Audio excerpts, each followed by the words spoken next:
બેલું seal છે, નીચે spring મૂકી છે, બરાબર. આ કોઇલ છે અને કોઇલ લીડ છે અને આ મેગ્નેટિક મૂવેબલ કોર. આ કોર ઉપર નીચે થાય છે. અહીંયાથી પ્રેશર જશે બેલુઝની અંદર. બેલુઝ R suitable at low pressure but they are sensitive to vibration. જો વાઇબ્રેટ થતું હોય તે ખૂબ જ સેન્સિટિવ છે, એકચ્યુઅલ રિઝલ્ટ તમને આપશે નહીં.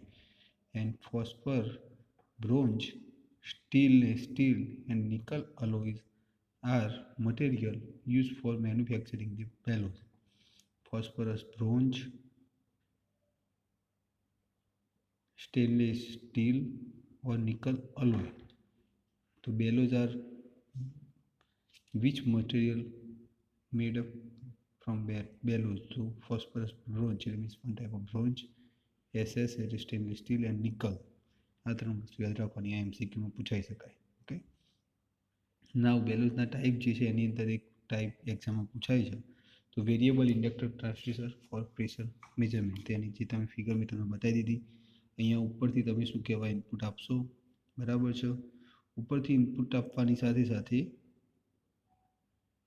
ઉપરથી ઇનપુટ આપશો એટલે અહીંયા આગળ બેલોઝની અંદર જશે અને બેલોઝની અંદર જવાથી એનો એક સાઈડ જે છે સીલ છે, નીચે સ્પ્રિંગ દબાશે. સ્પ્રિંગ દબાવવાથી એની સાથે કનેક્ટેડ જે મેગ્નેટિક મૂવેબલ કોર છે એ પ્રેશરાઇઝ થશે અને કોઇલની અંદર શું કહેવાય, કોઇલ લીડ્સ દ્વારા અહીંયા આગળ તમે આઉટલેટ જોઈ શકશો. તો એ વસ્તુ અહીંયા આગળ દર્શાવેલી છે. In such form of transducer the gauge changes causes change in the inductance of the sensing element. Okay, as the pressure passes through the inlet, it is acting on the movable magnetic core. Movable magnetic core પર acting કરી શકે છે અને it is cause in increase in the inductance of the coil. As the pressure applied changes, the inductance of the coil changes. Okay. નાવ આ થઈ વાત variable inductance type of બેલોઝ. હવે આવશે સ્ટ્રેઇન ગેજ પ્રેશર ટ્રાન્સડ્યુસર. આ પણ ક્યાંક પૂછાઈ જાય. તો આની અંદર મેઇન વસ્તુ શું છે, તમે રજિસ્ટન્સ કેટલા લો છો બ્રિજ સર્કિટની અંદર? Total number of 4. Strain gauge તમે યુઝ કરો છો, એના બે પાસથી તમે સામે ઓપોઝિટ ડાયરેક્શનમાંથી ઇનપુટ આપો છો અને ઓપોઝિટ ડાયરેક્શનમાંથી આઉટપુટ કલેક્ટ કરો છો ગેલ્વેનોમીટર થ્રુ, બરાબર છે. તો અહીંયા જોઈ લો ફર્સ્ટ ઓફ ઓલ ફિગરની અંદર જુઓ R1, R2, R3, R4. જ્યાં R1 અને R2માંથી તમે આઉટપુટ લો છો અને આ જે કનેક્ટ છે બ્રિજ સર્કિટમાં ત્યાં તમે શું આપો છો, ડીસી સપ્લાય એટલે મીન્સ ઇનપુટ આપો છો. ઓકે. આ રીતે તમે ગેલ્વેનોમીટર દ્વારા શું કહેવાય પ્રેશર મેજરમેન્ટ કરી શકો છો. તો જો અહીંયા આગળ પ્રેશર આની અંદર આવશે, બરાબર. અહીંયા આગળ R1, R2, R3, R4 strain gauges સાથે કનેક્ટેડ છે, બરાબર છે. તો એ 1 by 1 તમને શું કહેવાય વેલ્યુ દર્શાવશે. Okay. When the pressure strain gauges is a passive type of resistance transducer and resistance changes are strain is applied to the it. When pressure is applied to diagram, જ્યારે આની ઉપર pressure applied કરવામાં આવશે, જો અહીંયા, બરાબર છે. It is stretched or compressed.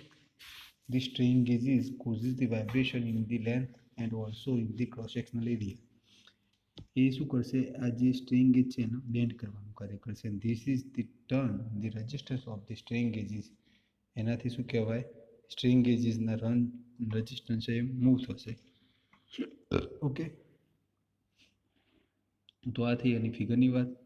હવે આવશે this resistance changes is converted into voltage by constructing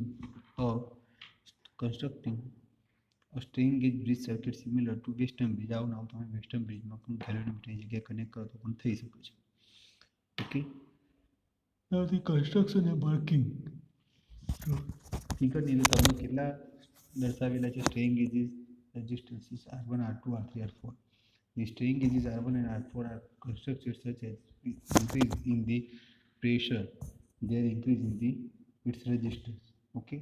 pressure વધવાથી રેઝિસ્ટન્સની વેલ્યુ વધશે. કઈ તો R1 અને R4 એન્ડ R3 અને R2 are constructed such that with an increase in the pressure resistance decrease with the change in temperature. Pressure વધવાથી શું કહેવાય?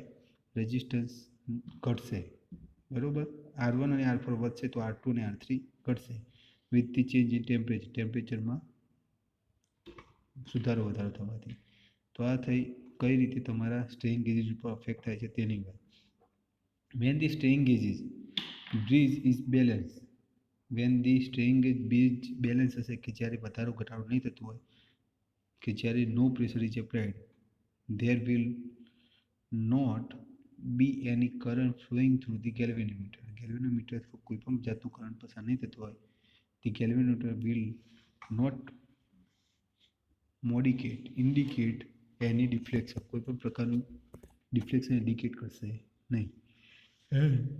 As the pressure is applied, strain ગેજની વેલ્યુમાં વધારો ઘટાડો થાય અને એની સાથે કનેક્ટેડ ગેલ્વેનોમીટર ડિફ્લેક્શન થાય, અને એ ગેલ્વેનોમીટર ડિફ્લેક્શન થવાથી પ્રેશરની વેલ્યુ તમે માપી શકો. With the convert, A transducer શું કરશે? વોલ્ટેજ સિગ્નલની અંદર કન્વર્ટ કરશે, કાં તો કરંટની અંદર. અને જે આઉટપુટ વોલ્ટેજ છે એ calibrated the change in the pressure value, બરાબર છે. કોની વેલ્યુ મેજર કરશે? તો તમે જે પ્રેશર ચેન્જ કરો છો તે. હવે આવશે એના એડવાન્ટેજીસ, જે મેઇન ઇમ્પોર્ટન્ટ વસ્તુ છે તે. તો એ જે સાઇઝ છે ટ્રાન્સડ્યુસરની કેવી છે? એકદમ સ્મોલ એન્ડ ઇઝીલી તમે ઇન્સ્ટોલ કરી શકો છો. They have a good stability, any stability કેવી છે? તો સારી. They have good output signal strength, એના પછી એની એક્યુરેસી પણ સારી છે, આઉટપુટ સિગ્નલ પણ સારું મળે છે. They can easily maintain, easily અને તમે મેન્ટેનન્સ કરી શકો છો.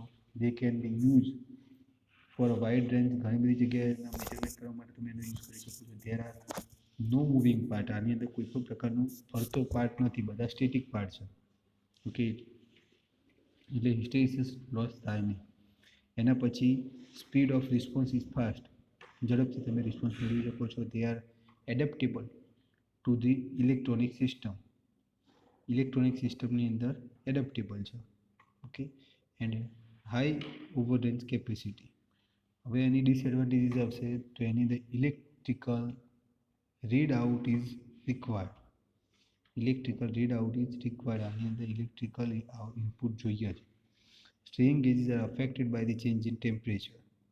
સો ટેમ્પરેચર ઓલવેઝ તમે ડિસએડવાન્ટેજીસમાં આવો કે ટેમ્પરેચર અફેક્ટ કરે કોઈ પણ ગેજીસની અંદર. એની કોસ્ટ જે છે એ કેવી છે? હાઈ કોસ્ટ છે, એનું disadvantages. And strain gauge bridge needs એક્સાઇટેશનની એને જરૂરિયાત છે, બરાબર. આની સાથે તમારો સ્ટ્રેઇન ગેજ અફેક્ટેડ ટ્રાન્સડ્યુસર જે છે એ પૂર્ણ થાય છે. હવે આવશે next year is linear variable differential transformer, બરાબર છે.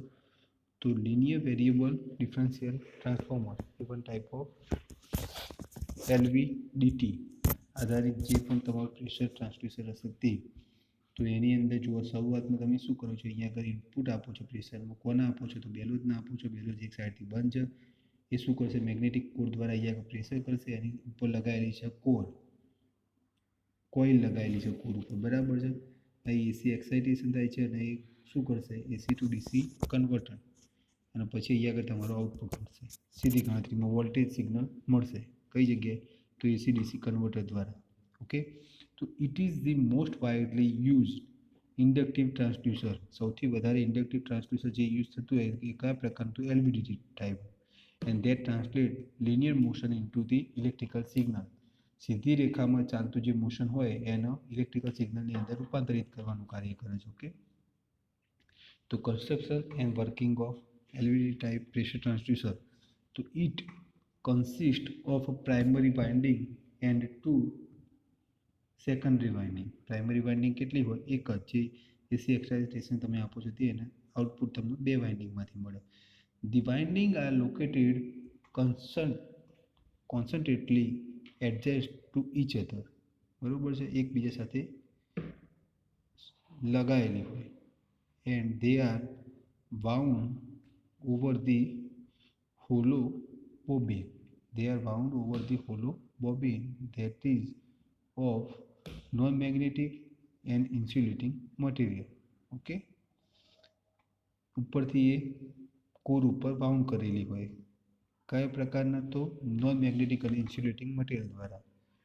નાઉ એન ફેરોમેગ્નેટિક કોર આર્મેચર જે કહીએ છીએ આપણે ઇઝ અટેચ ટુ ધી બેલુજ, એ કોની સાથે કનેક્ટેડ હશે? બેલુજ સાથે. And the core is made up of high permeability ferromagnetic અલોય in the shape off road અથવા તો સિલિન્ડર. સિલિન્ડર એટલે હોલ દ્વારા, રોડ દ્વારા તમે એનો શેપ આપવામાં આવે છે.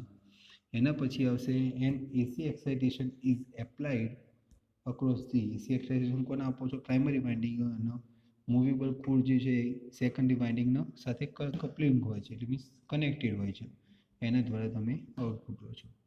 Van the core is in the centre, જ્યારે કોર સેન્ટરમાં હોય, the coupling of the secondary winding is equal. Secondary વાઇન્ડિંગની કપલિંગ કેવું હોય? એક સરખી. પરંતુ જ્યારે કોર મૂવ થાય, કાં તો આગળ જાય કાં તો પાછળ આવે, એ સમયે એ જે સેકન્ડરી વાઇન્ડિંગની વેલ્યુ છે, કપલિંગ જે છે એ શું કરશે? તો આઉટપુટ વોલ્ટેજ ઇન્ક્રીઝ વેલ્યુ કરશે. ઓકે. અને જે આઉટપુટ વોલ્ટેજ છે એ કોના દ્વારા? સેકન્ડરી વાઇન્ડિંગ દ્વારા એસી ટુ ડીસી કન્વર્ટર દ્વારા વોલ્ટેજ સિગ્નલ જનરેટ થશે. અને એ જે વોલ્ટેજ સિગ્નલ છે એ તમને કોની સાથે સમપ્રમાણમાં હશે? તો તમારા પ્રેશરની વેલ્યુ જે પણ હશે એની સાથે સમપ્રમાણમાં હશે. આ સેમ ટુ સેમ ફંડા છે. મેઇન તમે જો કોઈ પણ ફિગર સમજી લેશો તો તમે આખું એનું રૂપાંતરણ, કન્સ્ટ્રક્શન અને વર્કિંગ લખી શકશો. નાવ ધી એડવાન્ટેજીસ એન્ડ ડિસએડવાન્ટેજીસ. તો it possess high sensitivity high હોય, એડવાન્ટેજીસમાં જ ગણી લેવાનું. ઇન્ફાઇનાઇટ રિઝોલ્યુશન, માઇનસમાં પણ તમે રિઝોલ્યુશન મેળવી શકો છો. વેરી રગડ, સખત, કન્સ્ટ્રક્શનમાં એકદમ સખત હોય છે એટલે સારું. And tolerance a high degree of shock and vibration without any adverse effect. Shock અને વાઇબ્રેશનની સખત હોવાના કારણે કોઈ પણ અસર થતી નથી ઝડપથી. પછી હિસ્ટેરિસિસ હેન્સ લો હિસ્ટેરિસિસ. હિસ્ટેરિસ લોસ કેવો હોય છે? ઓછો. બરાબર છે. કેમ કે સ્ટેટિક છે એટલા માટે core. Hence repeatability is excellent under all condition. બધી કન્ડિશનની અંદર રિપીટેબિલિટી સારી મળી છે. અને output voltage of linear for displacement of about 5 mm. Output voltage કેટલું બધું? 5 mm displacement. It is stable and easy to align and maintain because the simplicity of construction and small size and light body. Easily તમે એને maintain કરી શકો છો અને થોડું બદલી શકો છો. ડિસએડવાન્ટેજીસમાં શું આવશે? તો they are sensitive to stray magnetic fields but shielding is possible. બરોબર છે. સેન્સિટિવ તો છે મેગ્નેટિક ફિલ્ડ, પરંતુ એનું શિલ્ડિંગ પોસિબલ છે એટલે. એન્ડ ટેમ્પરેચર તો અફેક્ટ એ ડિસએડવાન્ટેજમાં ગણી જ લેવાનું. અને large cool displacement are needed for appreciable amount of the differential output. આ થઈ વાત તમારી LVDT connected pressure transducer. હવે નેક્સ્ટ થિયરી આવશે low pressure and vacuum pressure measurement using Pirani gauge. બરાબર છે. આ જે થિયરી છે આપણે નેક્સ્ટ લેક્ચરની અંદર શીખીશું. ઓકે મિત્રો, બાય.